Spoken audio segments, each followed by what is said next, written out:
have to meet. But I don't. They How don't is say it anything different? about, Is it different because it doesn't punish the school with funding? I think that's what they're How saying. is it Is different? that they're trying to find a way that the enforcement mechanism of it is going to be different than No Child Left Behind. Do you guys think that something like not necessarily No Child Left Behind or this? Do you think that since the government is footing the bill for a lot of this education, that they should be allowed to set a requirement, for reading competency or math skills or anything like that? Should they be able to set that? I think it's a fine idea. I mean, I just disagree with the idea of, a school's not functioning correctly, we'll take the money away from them, we'll remove funding. So I mainly disagree with No Child Left Behind. We'll have to see what kind of enforcement that this plan comes up with, but I'm not against having a set national standard. Yeah, neither am I. I actually went on to the website and looked at the standards, and they're pretty basic concepts that every person should know. Every high schooler, if they don't meet these requirements, they should be taught them. Every person in the country should know them. That's the thing. A lot of experts are worried that the level of expectations were too low, that, there was not enough weight on math or there was too much weight on reading. And it's just basically people are arguing what skills should be mandatory and, what's going to set the children up the best for their future. Because there's a report out that I had just glanced over that said that the top 5 growing jobs, that U.S. students are not prepared for that. So, I mean, should they, gear for those, or should they just set for, a basic level that would get them through college? Because there's a lot of college professors who say that people's reading and writing skills and their math skills are not what they expected. Well, for this program, a lot of the standards, the math list was very, very extensive of what you need to know. And the reading had many categories too. So I think we should focus on both of those and make sure that they are qualified in all areas. Yeah. I mean, I think you should certainly gear things towards math and sciences, but you can't lose reading, writing, things like that. You just can't, because that's just as important. Mm-hmm. And that, I think it's in those types of thinking, it's in that arena of thought that the United States can gain advantage in terms of, if you look at us competitively with other countries, it's in that more creative thinking that we can gain better advantages compared to other countries, because we're freer to do that. So if you guys were in charge of setting the standards and the enforcement of this, how would you take the example of No Child Left Behind and change it? Like, just I'm not asking you guys here. I'm not asking you guys to solve the education crisis right now. I just want to know, what do you think was there anything good from No Child Left Behind that could be transferred? I mean, obviously you have to change the enforcement mechanism because that doesn't work. But how do you guys see this coming together? Do you think that they should reference No Child Left Behind and just change it, or just start from scratch? I think you can I'm sure you could build on their standards.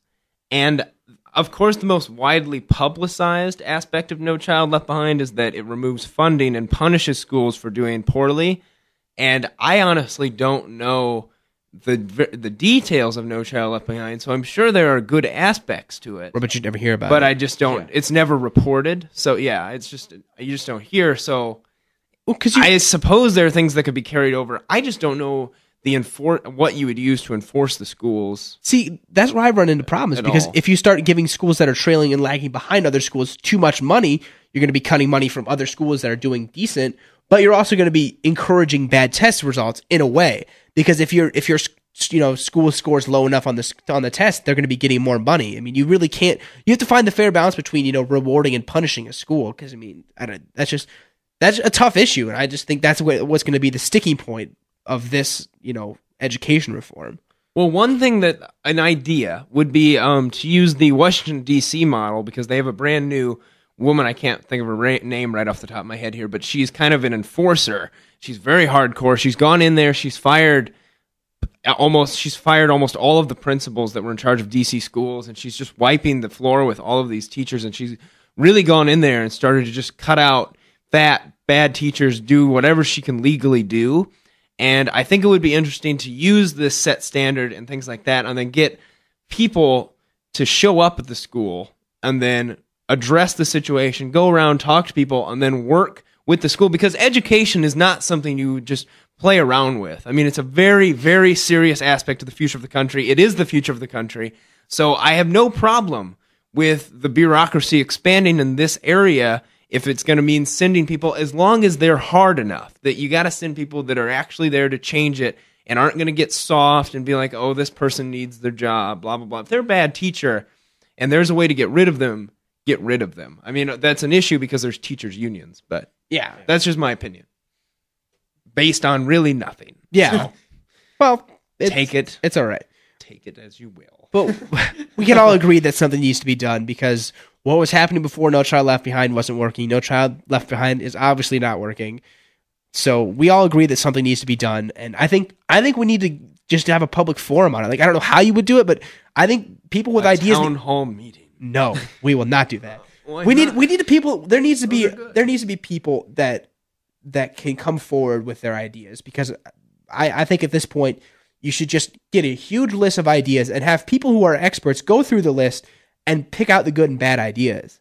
Instead of having just the experts, an expert in math, an expert in reading, and an expert in science, to just say this is what they need to know. Well, one of the big issues with No Child Left Behind was each state had different levels of what was qualified. And if we have one federal level that every person needs to be set as, I think that'd be much better than having different standards for every state. So every person is on the same playing field and make sure every person is qualified. Can't argue with that. No. I got nothing. All right. Welcome back to Informavores, and I'm here with your weather report. It is 71 degrees outside with an overcast, and it feels like 68 degrees. And then it's going to be raining both tonight and into tomorrow. Now, I would like to remind all of you that you can talk to us on Twitter or Facebook. Just look up Informavores, or you can email us at informavores11 at Yahoo. Yahoo.com. Yes, Yahoo.com. All right, so now we're going to go into our next topic. And what's going on here is China has aimed more missiles, now totaling 1,500, at Taiwan, despite improved political and commercial ties between the two countries. Now, China also will be recruiting 130,000 college graduates to help job creation, as well as to assist in the operation of a more technologically sophisticated army. Now, they've actually dropped some of their lower educated soldiers to do this.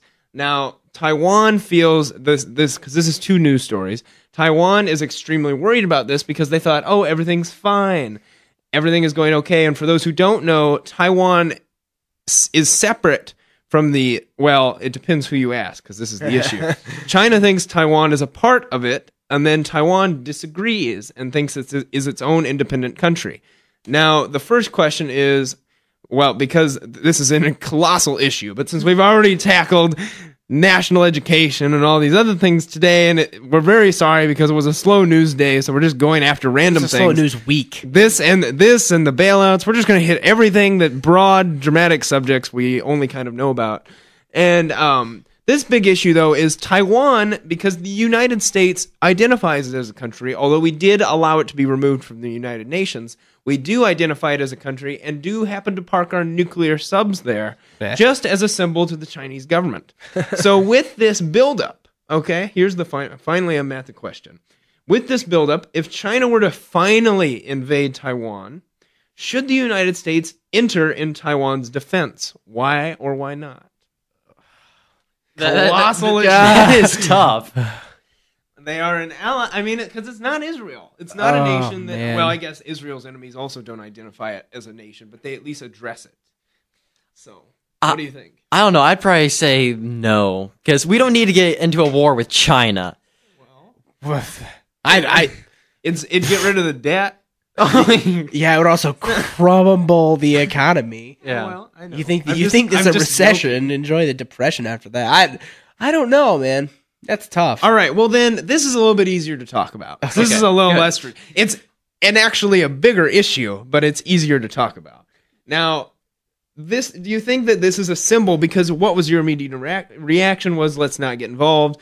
A lot of work, loss of money. So, as the U.S. is removing and kind of interchanging all of its military positions around the world, and we're finally pulling back from Cold War positions, do you think the U.S. is leaving 20th century post-World War II foreign policy of this attitude of high engagement, where we would enter these kind of these kind of wars between other countries? I would think yes, and that can be shown through the UN, because the UN isn't doing a whole lot anymore. We don't want to get heavily involved. We would just want to say, that's not cool. Well, Is that my immediate thought was, is that as a societal thing that Americans and the